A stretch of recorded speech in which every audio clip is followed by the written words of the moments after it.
तो फ्रेंड आज की वीडियो में जानेंगे सर्कल के बारे में। सर्कल का मतलब होता है वृत्त। अब चलते हैं हमारे वृत्त पे। ये एक पॉइंट है, इस एक पॉइंट से हम कुछ दूरी पर घुमा के चारों तरफ एक गोला सा बनाएंगे, इसको हम लोग वृत्त कहते हैं। ठीक है। अब इसमें होता क्या है कि ये यहाँ से मान लीजिए कोई चलना स्टार्ट किया, वो चलते चलते चलते चलते फिर रिटर्न होके फिर उसी पॉइंट पर आ गया। इसका मतलब हुआ कुछ डिस्टेंस तय किया, कुछ दूरी तय किया। इस दूरी को हम लोग वृत्त का परिधि बोलते हैं। आपको पता है कि परिधि को इंग्लिश में सरकमफेरेंस बोला जाता है। इसको हम लोग सी से, स्मॉल सी या कैपिटल सी से डिनोट करते हैं। ठीक है। और ये हुआ पॉइंट जहाँ से हम लोग स्टार्ट किए थे बनाने का सर्कल। तो इस पॉइंट से इसके परिधि सरकमफेरेंस तक का जो डिस्टेंस होगा, जो दूरी होगा, उसको हम लोग त्रिज्या कहते हैं। और त्रिज्या को इंग्लिश में रेडियस बोला जाता है और इसको कैपिटल आर से डिनोट किया जाता है। ठीक है। अब क्या होता है, इसी त्रिज्या का अगर हम इधर भी बढ़ा दें इसी त्रिज्या को तो दोगुना हो गया, इस आर का दोगुना हो गया।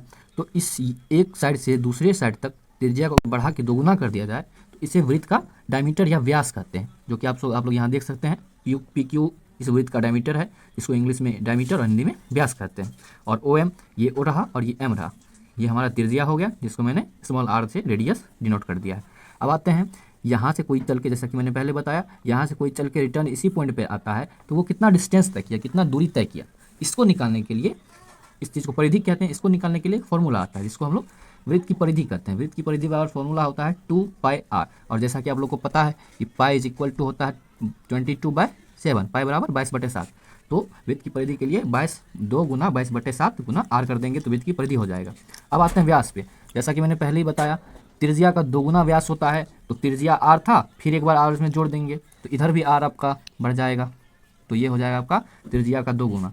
इसका मतलब 2 बार त्रिज्या को जोड़ेंगे तो are plus are, 1r 1r 2r, तो व्यास बराबर हो जाएगा आपका 2r। व्यास को डी से डिनोट करते हैं, D is equal to 2r।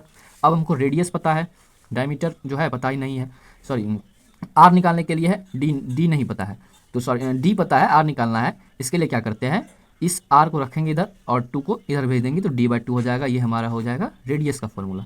और चलिए अब इसका एक एग्जाम्पल से आंसर करके क्वेश्चन सॉल्व करके देखते हैं। मान लीजिए ये एक सर्कल है और ये इसका ये ओरिजिन है, ये है ओ। ओके। अब यहाँ से इसके सेंटर से, ओरिजिन से इसके सरकमफेरेंस तक ये जो डिस्टेंस है ये दिया हुआ है 5 सेंटीमीटर। ठीक है। तो हमारा बोल रहा है कि इसका जो है या डायमीटर निकालिए, डायमीटर क्या होगा, और दूसरा इसका सरकमफेरेंस निकालिए, वो क्या होगा। हिंदी में बोले तो व्यास बताइए कितना है और इसका सरकमफेरेंस मतलब परिधि कितना है। ठीक है।